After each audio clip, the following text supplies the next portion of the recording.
Sumainyo ang Panginoon. At sumainyo rin. Ang mabuting balita ng Panginoon ayon kay San Mateo.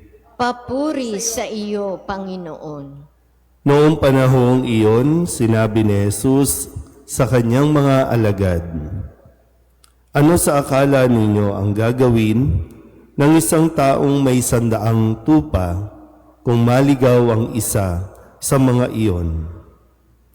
Hindi kaya niya iiwan ang 99 na nanginginain sa kaburulan upang hanapin ang naligaw? Sinasabi ko sa inyo, kapag nasumpungan niya ito, higit niyang ikinagagalak ang isang ito kaysa 99 na hindi naligaw. Gayun din naman, hindi kalooban ng inyong amang nasa langit na mapahamak ang isa sa maliliit na ito." Ang mabuting balita ng Panginoon. Pinupuri ka namin, Panginoong Heso Kristo. Isang magandang umaga po sa inyong lahat.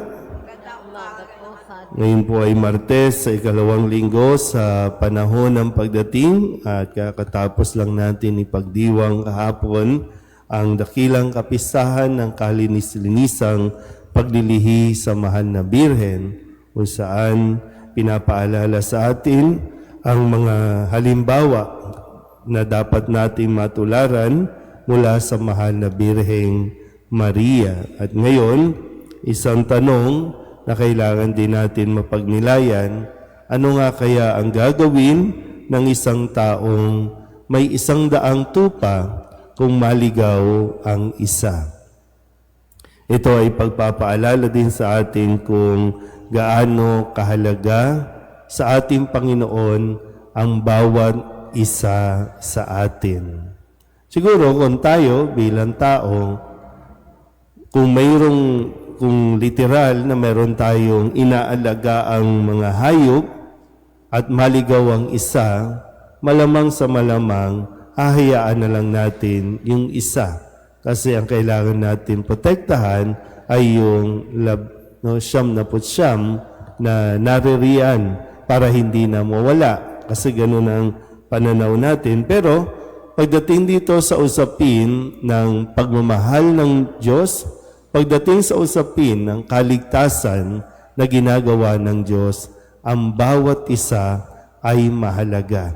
Kasi kung tutusin, yung 99 ay safe na, nandoon na sa kanilang pinagkakalagyan, kung kaya't ang higit na nangangailangan ay yung naliligaw.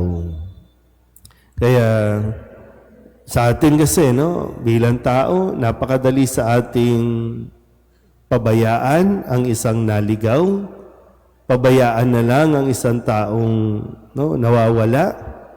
Pero maganda rin mapagnilayan natin na higit na kailangan nating maakay, kasi ang misyon naman talaga ng simbahan, maakay ang bawat isa palapit sa Panginoon, lalong-lalo na yung mga naliligaw.